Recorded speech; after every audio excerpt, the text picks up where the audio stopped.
اگلا سوال حضرت جی اسد اللہ خان ہے، ان کا سوال ہے، یہ کہتے ہیں میں ایک ڈاکٹر صاحب کے فیس بک پیج سے روزانہ ایک آیت مبارک، ایک حدیث شریف بما اردو ترجمہ اپنے دوستوں کو واٹس ایپ گروپ میں اس نیت سے شیئر کرتا ہوں کہ دوست بھی پڑھ کر مستفید ہوں اور آگے شیئر کریں۔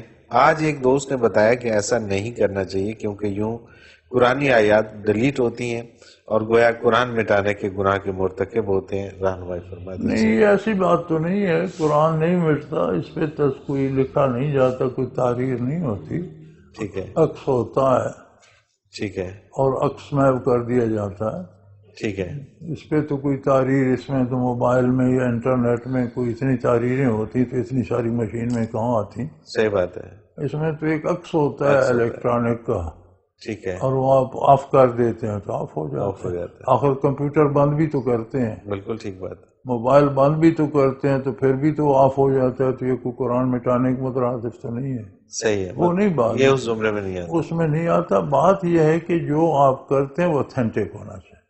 ٹھیک ہے، اور اس کی پہلے پوری جانچ پڑتال کر لیں، وہ صحیح ہونا چاہیے، کیونکہ آج کل خرافات بہت آ گئی ہیں، حدیث کے نام پہ بھی جھوٹ بولا جا رہا ہے، آیات کی غلط تشریح کی جا رہی ہے، صحیح، اپنے نظریاتوں سے جا رہے ہیں۔ جانچ یہ ہے کہ اس آیت کی جو تشریح یہ بندہ کر رہا ہے، یہی نبی کریم صلی اللہ علیہ وسلم نے کی تھی؟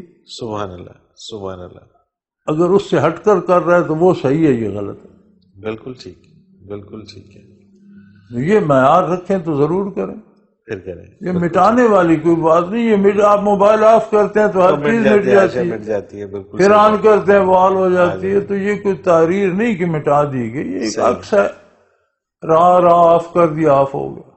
بالکل ٹھیک۔